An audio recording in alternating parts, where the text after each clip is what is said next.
आता बघूया question number 6. Find K if r 1 minus 1 is minus 2k and slope of line rs is minus 2. म्हणजे काय दिलेलं आहे? स्लोप ऑफ लाईन दिलेली आहे. एकाचे सगळे कोऑर्डिनेट्स दिलेले आहेत. एकाचा एक कोऑर्डिनेट दिलेला आहे, एक कोऑर्डिनेट दिलेला नाही. तो आपल्याला एक कोऑर्डिनेट शोधून काढायचा आहे. आता तुम्ही म्हणाल एकच कोऑर्डिनेट शोधून काढायचा आहे, मग कदाचित आपल्याला एकच मार्क मिळेल. इथे आपल्याला 2 मार्क मिळतील, कारण आपल्याला लिहायचं भरपूर आहे, व्यवस्थित सोडवून घ्यायचं भरपूर आहे. बघूया आपण कसं लिहिणार आहोत. आपण आर आणि एसचे कोऑर्डिनेट्स लिहून घेतलेत, स्लोप ऑफ लाईन लिहून घेतलेले आहे. आपण म्हटलं slope of line R S is equal to, आपण त्याचा फॉर्म्युला लिहून घेतलेला आहे y2 - y1 upon x2 - x1. Slope of line आहे -2 is equal to k minus in the bracket -1 upon -2 -1. -2 is equal to k + 1 upon -3. आता multiplication करूया, cross multiplication करूया.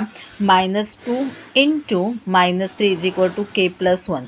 2 3 6 minus minus plus is equal to k + 1. मग हा +1 जो तो -1 होईल, म्हणजेच therefore 5 is equal to k.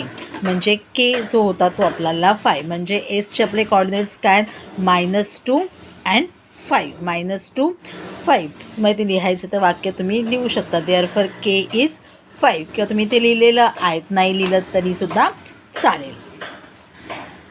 आता आपण 5.2चा क्वेश्चन नंबर 7 पाहणार आहोत.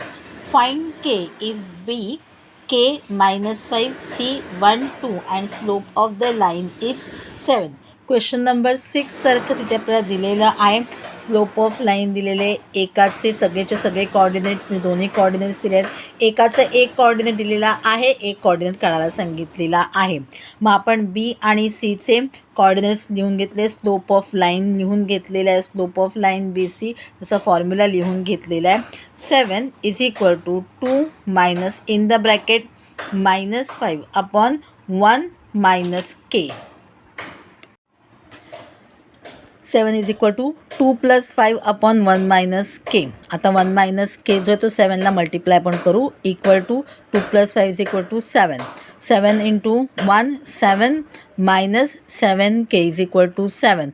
मग आता 7k -7k is equal to 7 - 7 0 आलेलं आहे. k is equal to 0 divided by -7. Answer is 0. So therefore k equal to 0, therefore k is 0.